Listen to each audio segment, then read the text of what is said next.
Ever dream of being a TV writer in the greatest city in the world and don't know where to start? Apply to LIU Brooklyn's TV Writing and Producing MFA today. The TV Writers Studio functions like a real TV writer's room. Students come together at Steiner Studios to create a new TV show. They break stories, write scripts, and in year 2, they turn to producing a sample of the show they've created. During the 2-year program, they also write their own original pilots, a web series, and ultimately graduate with a portfolio that launches their careers as TV writers. Visit tvwritersstudio.com to learn more. I did The Marsh King's Daughter, Sometimes I Think About Dying, and Young Woman in the Sea, so 3 American accents. 3 different voices that required that same preparation. And when it came to Magpie, I remember worrying that I wouldn't be able to do the English accent performance because it was going to be different from what I had just done. Filmmaker Magazine presents Back to One with Peter Rinaldi. Daisy Ridley is an actor. She sat down with me on the Upper West Side of Manhattan to talk about the work.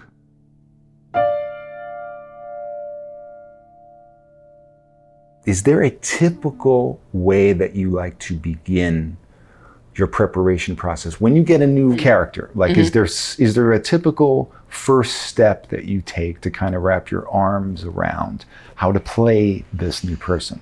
So as I had just said to you, I don't see myself as having a process, as it were.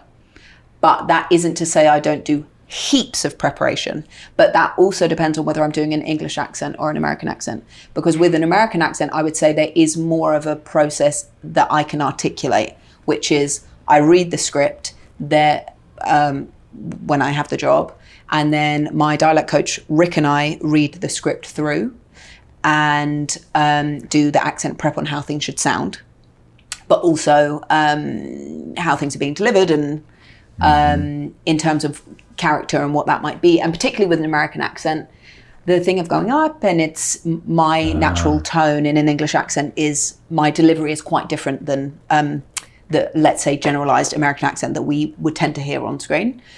So that was interesting learning about that anyway. And then on a Sunday before the week's shooting, we will go through all the week's scenes in preparation for the accent. And that's not to say that in that session I would do the delivery, but certainly you get the words into your head and the sounds of what the accent is. So that's for an American accent generally. For everything, I read a lot. So I read the script a lot and I do a lot of thinking. And then I would say my main thing is to get with the director and do a lot of talking, and then things arise at different points. So I did a job earlier this year and I had read the script last year. So of course then time passes too. So even in your own life, things are changing. Yeah. So, whether you're 6 months, 12 months down the line, you're in a different spot than you were the first time we read the script. So I remember rereading the script and having a lot of different thoughts about what I had previously thought. Mm-hmm. So we had a couple Zooms where we talked about a few things and then got to Australia where I was filming and we got together and talked about that. But it tends to be an ever-changing, ever-evolving thing because even the conversations I had with him before we started shooting would change daily. Based on what? Based on, how I was feeling in the day. Yeah. Maybe the previous scenes the day before had something had been different than I thought it might be. So then it's informing the next day in a way that's different. But certainly I think I'm someone that really likes to think a lot about what it might be and prepare for what it might be. But I'm really good at being told what to do. And though I don't always agree with direction I'm given, I will always try it. I will always try it even if my instincts are telling me that is not the way that the edit will go. And I love to try and be as open as possible in the moment so that if someone else is performing opposite me in a way that I did not at all foresee, I am open to that. And also those times where the person opposite you is not giving you what you need. Because I would say I'm a very reactive, very responsive performer, as we should all be, I suppose.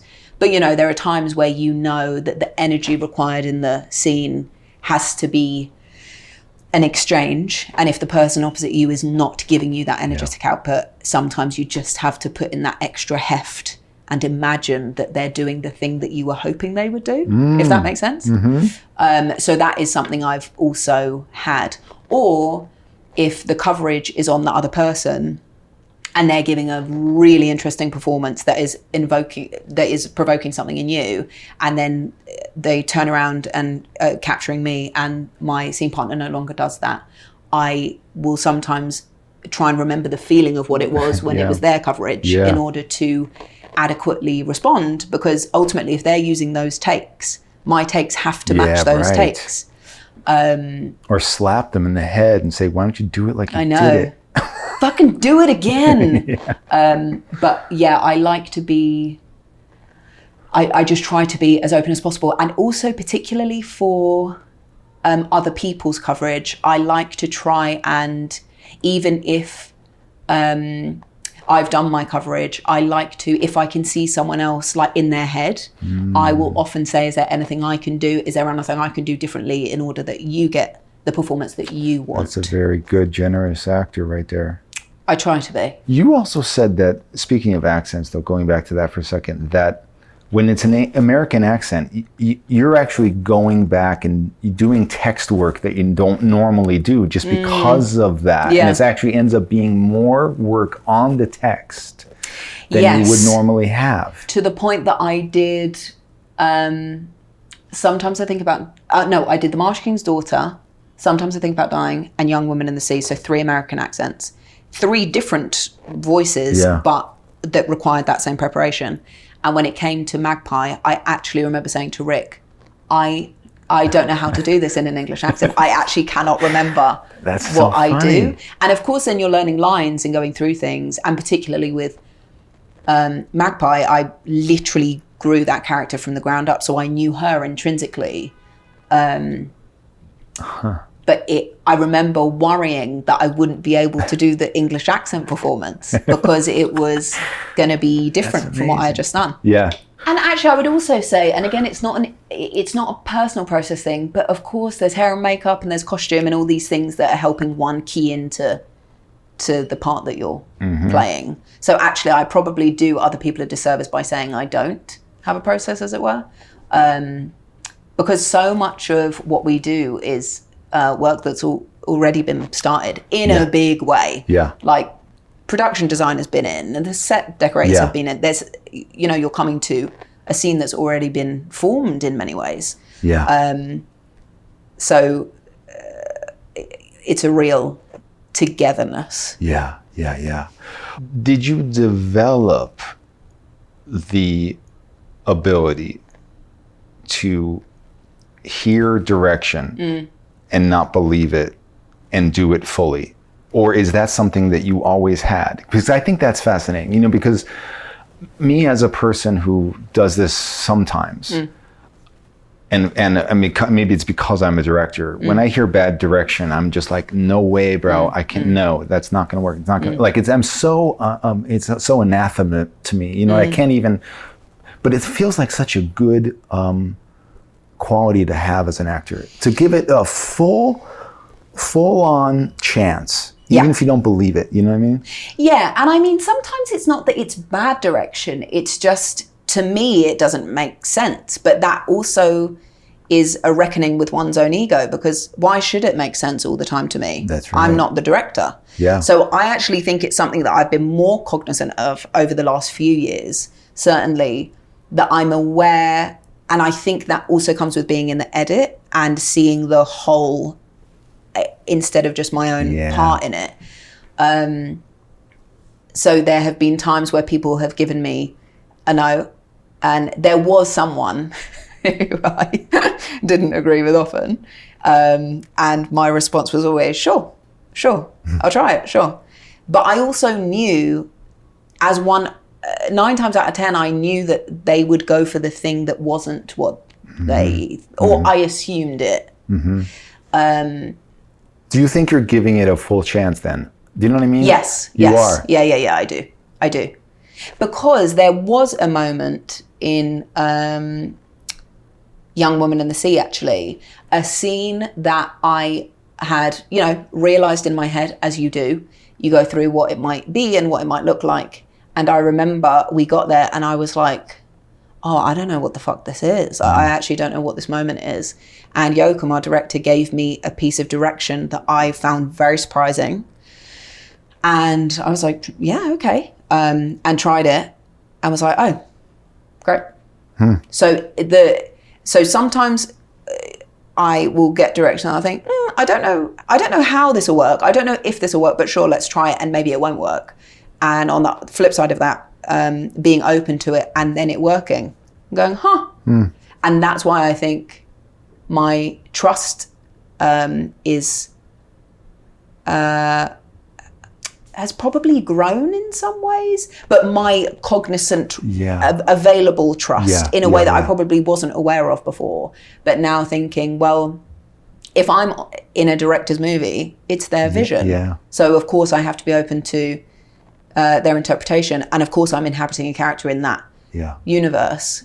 But also it's a luxury of being able to do a number of different takes. And I don't think I've ever been on anything where there hasn't been that. But of course I've heard stories of either people that do one take or not having the time to do a few. So it is a luxury to be able to try different things.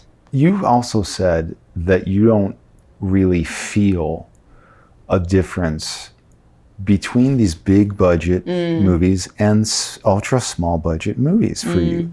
Why do you think that is? Is there something in your DNA as an actor that doesn't affect you? I think it's that art is art in whichever way you're realizing it.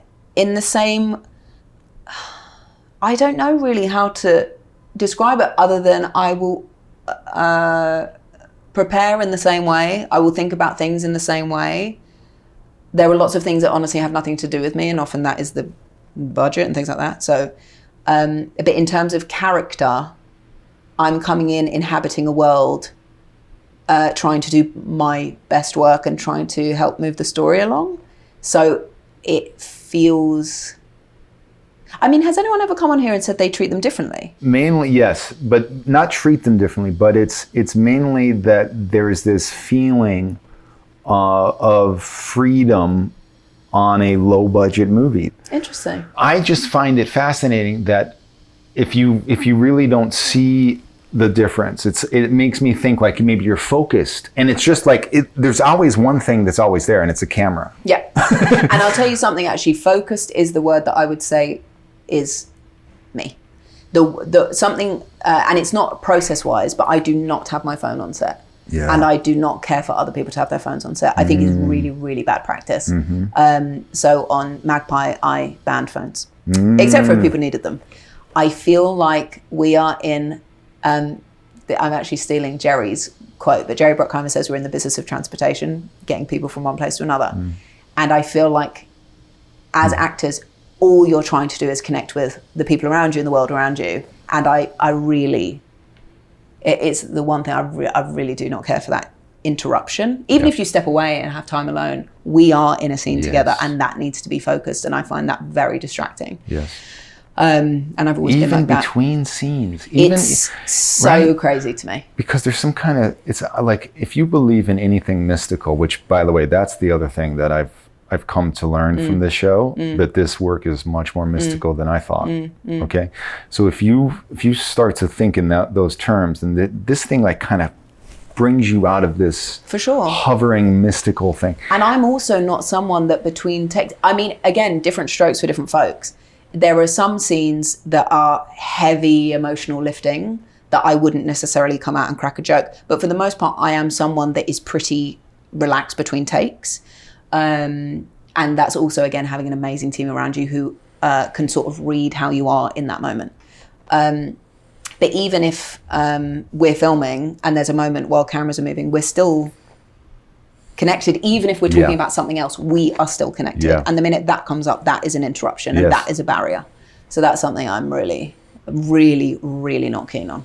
Okay, so let's just say like next time you're on something you didn't produce and Yeah, there's phones everywhere. Yeah. I mean, like, what do you do? Like, but take this question also to not just be phones.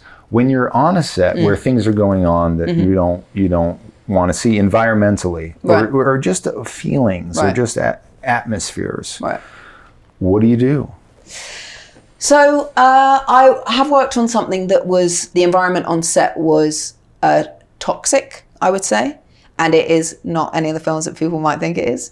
It was not a nice working environment. And what I did in that is, regardless of how unhappy, let's say, a set might be, or how unhappy some people might be, and their sort of worlds come seeping into yours, there are always fucking great people on set. So I tend to get on really well with the people around me. So in that regard, I was protected in many ways from having to take it all in, because literally I would step away and be with the people I trusted and made me feel good, and I didn't have to partake in it too much. And then, getting on set, I think, oh, for fuck's sake. But it's just something that has to be done. And again, phones and things, and just a camera person being on their phone while rolling was shouted, and I thought, this is really bad. I remember one of my favourite director moments of the last few years. I worked with Martin Campbell last year. And it's funny because he's really known for action, but I think performance-wise, he is really one of my favourites that I've worked with. He's so meticulous, and he talks often about communion. I think it's such a beautiful way to talk about relationships on screen. No matter the scene, he literally is so close against the monitor and knows all of the words and mouths the words as he's watching. And he's someone actually that was a different experience for me too, because he has a real thing about musicality in lines. So he'll talk about rhythm, which is interesting. So he's someone that also brought up something new for me that I hadn't thought about in that way. But he's so connected. And I remember feeling so comforted, because it's always you and always a camera, and then it felt like he was almost part of things in a way too. When somebody says something like that to you about rhythm that you maybe didn't factor in so much in your work, are you instantly open to something like that, or is it one of these things like, let me try? Instantly open, but I literally said to him, God, I'm not sure if I can do that, but I'll try. And also, that's the other thing, I'm pretty open. Like, I'm realistic. I do say to directors, and it's not just being self-deprecating in a very British way, I am sometimes like, I'll really try, and let's see what we can do. Because also, we have limits. So I remember thinking, because it was something I hadn't thought about before, I remember thinking, God, I hope I can do it. Let me try and see it. And again, the luxury of many takes, I was able to navigate my way through that new thing. Here's a weird question though. Do you miss auditioning? I have actually auditioned more recently, probably than one might imagine. Oh, really? Yeah. No, actually, to be fair, hilariously, the last few times I auditioned, I didn't get any of the jobs. And I remember saying to a producer, I was then working with a job I was offered, and I said, God, the last few things I've auditioned for, I haven't got. And he goes, what's the lesson? Stop auditioning. I always liked auditioning. Because I know it's a weird question, because who wants people who are stuck in auditions can't imagine not auditioning. But isn't there something about when you get offered and you get there, no one has seen really you do it. No, and then you have to show it. Yeah. I think weirdly, what has been strangely the most, because there are still things I auditioned for, and I thought I did all right in that audition, and you hear the words, oh, it wasn't the right fit, or it wasn't this, and you sort of don't believe it. And actually, when we were auditioning people so I tested with people for Young Women in the Sea, and then we auditioned people for Magpie, and the fact is, loads of people are fucking great and would do the role really well. But it was sort of an amazing exercise, and one which I wish a lot more people could see. That really it is about energy. Sometimes it's about mysticism. Sometimes it's it's the fit with other people. Yeah. And, you know, people talk about chemistry. It's not always chemistry and do you look like you love each other on screen, but is it an energy fit? Yeah. But yeah, I mean, you know, when I was auditioning and not booking things, it's rough. And you go in and you think you did a good job. And I remember auditioning once, and it was actually in New York for a film many, many years ago. And my agent is amazingly honest with me. And I auditioned and I thought it went really well, really wanted to do the thing. And I flew to LA. I was doing some work there. And my agent took me to breakfast and she said they just didn't get the audition. And I literally went to the toilet and thought I was going to be sick. Because I was like, oh my God, I really thought that was, I did a good job. Yeah. And how strange it felt. And weirdly, I felt embarrassed because I thought I had done a good job. And I thought, oh my God, what have I missed? Like, I thought I put 1 and 2 together and made 3. Yeah. But clearly I made, 41. Yeah. But it's also so subjective. Movie making subjective, acting is subjective, and everyone is bringing their own thing. And actually, my sister used to be a model, and I remember her saying to me when I was young, she was a teenager, so I was a younger teenager. And she goes, the thing is, Days, if you go in the morning and someone's had a great night's sleep, they're feeling good and open. And if you see them after lunch, they've either had a great lunch and they're ready to see you, or they feel a bit sick and their lunch was heavy. And I remember thinking, God, that is so profound. Because literally where you're meeting someone in their day affects things massively. And I do think generally people really, really want actors to do well. I really think they do. Yeah, I think you're right. You had the idea for Magpie, and it is now a film. I want actors to do this more, right?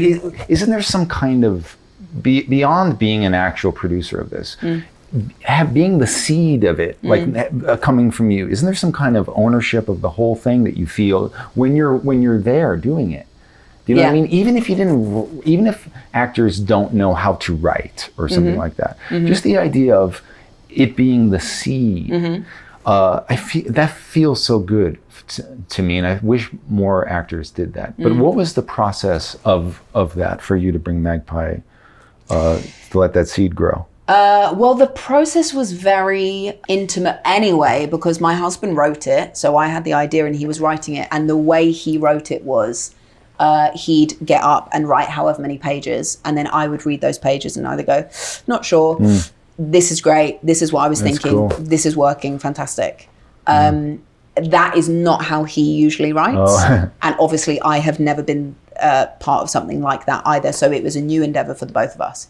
But it was certainly, I've never been as involved as bringing something to life, which was also interestingly difficult then when we got to set, when I wasn't in the scenes. I did then have a preconceived notion of what some of the other scenes were, and I had to then let that go in the way that I was when I was performing, because I thought, it's not mine anymore.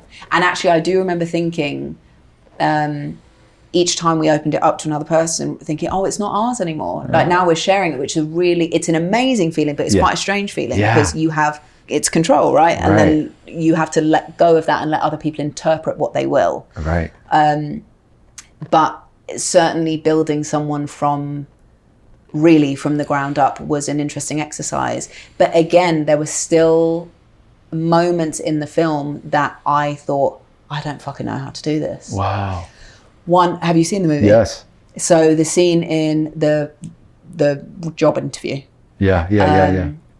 I remember, because it's so much about her, Annette, trying to reclaim something that she used to have, and her day has already fucking got off to a terrible start, and she's backpedaling, trying to present something that she used to be and she isn't anymore.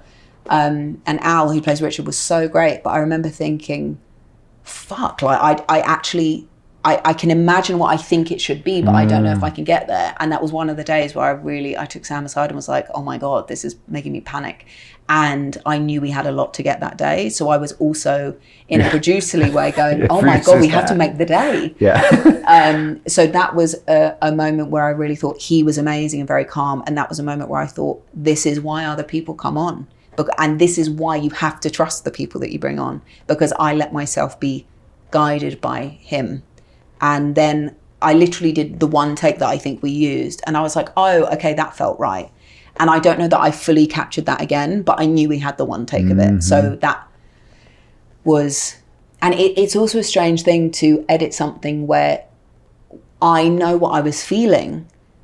So it's sort of strange because how you're perceiving me is not how I am perceiving myself. And what I'm playing, you might not be receiving in that way. Right. So it's sort of trippy because there were takes where I knew that the cogs were turning in my own head to make the scene work. So I knew the takes that we were going to use. I hadn't seen the takes, but I knew the takes we would use because I knew that they were the takes that felt right. Which is sort of a strange exercise. And you're almost editing while you're in the scene. Yeah. and there were times where they had, Sam, our director, and Chris, our editor, had done an amazing first pass. But there were things I was like, that's not the take I remember doing, which is really strange. And because it was quite soon after the shoot too, I really had that fresh in my mind. But that's a weird thing because, I mean, talk about subjective. Like, that's literally just my own viewpoint of how I was playing the character. Yeah. And that might not be at all how she's received. Right. But I'm remembering how it felt to be her in that moment. Yeah. Earlier you said that something about being in the edit room. Yeah. Like, what movie was that? Was that a movie? Yeah, so Magpie, I was in the edit for, they did a first pass, and then we were literally in the edit for that was the one. Time. So did you film I've given notes on lots of stuff too. So I gave a lot of notes on Young Women in the Sea. So I wasn't in the edit, but I gave a lot of notes on the cut that I saw, and then a lot of notes on the next cut I saw. What else have I been in the edit for? And what's the nature of your notes? Like, is it about your performance? No, it'll be about the whole thing. Oh, interesting. Yeah. And I think that is something. It's made watching myself easier because I really am. When you're, trying to be objective, you're objective, and you're also looking at other people's performances and then how everything is intersecting and interacting. And I gave notes on The Marsh King's Daughter. I just recently gave notes on We Bury the Dead. And again, also the privilege of people hearing me. And me saying, this might not work, but is there a way that you could try this thing? Because I remember the way I was playing it, and I remember the beats, how they fell to me. And I don't know if what you've put together has been captured. So can you try this thing? And it doesn't always work, but sometimes it does. I just feel like they should let actors do this more, even when they're not producers. Actors know the story more than most people. You know what I mean? But I would say that's a case by case. Yeah, I guess. And there are certainly... You're saying some actors shouldn't be in the... You're smiling. Well, also, it's so... it's about taste too. Yeah. And there are certainly... There's some people that can't be objective, of course. Yeah. And certainly, I think some people... it also takes practice looking at the whole as opposed to just oneself. And sometimes there are just too many cooks spoiling the broth. Yeah, of course. You're right. So in some ways, yes, but then also, I don't know. I think that's an interesting one. And I don't know that I could say that as a blanket statement, it should be done more one way or another. I think for the most part, what I have found most... enjoyable in terms of an actor-director relationship is a director that has an incredibly clear vision but is very open to collaboration, and be that on set and in the edit room, and someone that's done. In fact, the only film I didn't give any notes on was Sometimes I Think About Dying. I was sent a cut and I was like, this is fucking fantastic. Love this film. But yeah, I find and it must be so difficult for directors and writers. Like, all of us have these egos, and you think your film's going to be one thing and maybe it's we're all sort of battling that thing of what our own version of things is versus what the whole is. But I have found the most successful ones to be something with a very clear point of view in terms of a director, but open to trying. Yes. I think you will agree that actors should be heard on set. Mm-hmm. All actors, right? I can understand like edit, that's insane for some actors, right? Because they really might be looking way too much at themselves. Right. I'm talking specifically about storytelling that is happening. Like if an actor says, you know, it's weird that I'm turning here. Absolutely. And they should be heard. Absolutely. Absolutely, they should be heard. But I have been in situations, and again, this is where I say that I'm good at being told what to do, and I genuinely think that is a skill, because I have been in situations with people that are so have decided that something isn't right to the point that they express themselves, and the director might hear them, but the actor isn't open to a conversation about it. They just want to change the thing. And it becomes like a headbutty thing in the moment. And that's sort of what I mean in terms of trusting the director too, and you're in the director's vision. Yes. Because it's all good and well expressing oneself, but it is ultimately the director's movie. Yeah. And I haven't seen it happen too many times, but I have seen it, or I have actually seen a version of it when the actor expressed something that was so self-centered. It had literally nothing to do with me, and I was in the scene with them, which was a very strange experience because it was so self-serving, which is fine. But I could tell that the director wasn't really into it, and the director really listened to what the actor said. And then we're many, many, many takes in, and then the actor finally lets themselves be guided by what the director says, and then the scene starts working, and you think, yeah. But I think that is really what I mean of a case-by-case basis, because the films are about everybody, and you, unless you're in a scene by yourself, I mean, you're still communicating with the camera, you're still communicating with the world at large. You are never who wrote the book? It was actually one of the few acting books I read, and someone said preparing too much for a scene that involves someone else by yourself is like playing a game of basketball and then expecting the score to be the same when someone else is on the court with you. So I think people can also get in their own way a little bit. In their determination to be heard, and maybe they're being heard, but they don't think they're being heard. So, you know, because also we're all fucking human, and, you know. But I have seen that happen. And that's a very strange thing, because particularly if you're expressing something that ultimately changes the person you're in the scene with, that is something to be dealt with very carefully. That's a good point. That's a good point. You're about to step into a character that you played many years ago. Again, you played this character in 3 different movies. Now you're about to do it again after many years.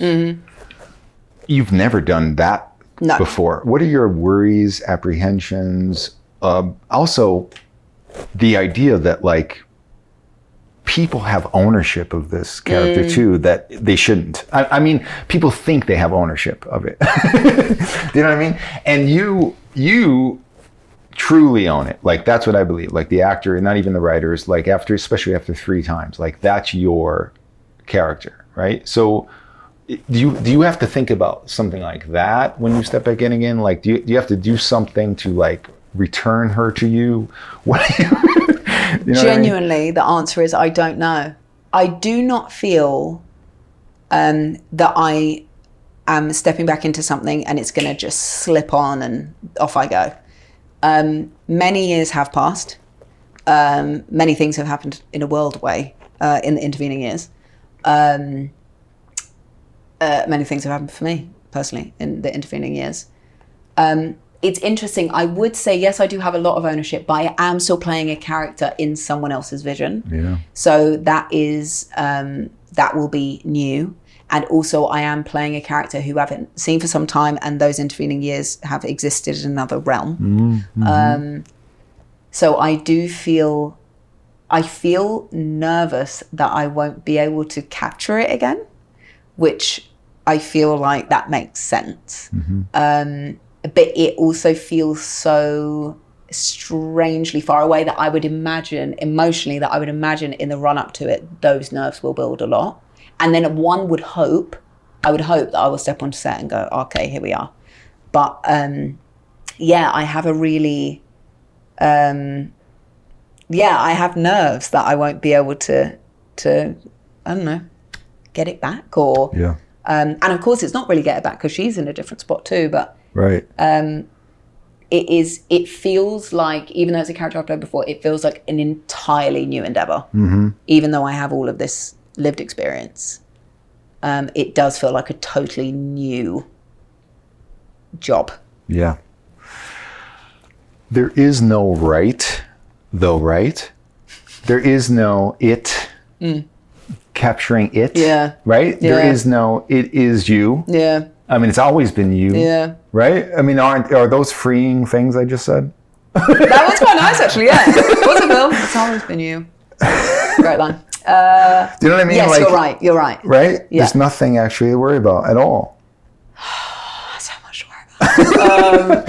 Yes, in that way, yes. My soul is, in essence, my soul has been my soul. Yeah. And also it's the thing of interacting with different actors. Right. And different characters and what that does to the character I'll be playing. Yeah, yeah. What do you do when you're not working to kind of keep this inner actor fed? I think the way I keep it is I read tons of books and I watch tons of films and TV shows. And I've always been a bookworm anyway. And I think I put so much into the books that I'm reading and visually. But also watching things, watching people, being around people, trying to understand the world. So consuming art and also just being a person in the world. Daisy Ridley, please come back on this show. Thank you. Thank you. Back to One is a production of Filmmaker Magazine, which is a publication of The Gotham. Listen to back episodes of this podcast at filmmakermagazine.com or wherever you get your podcasts.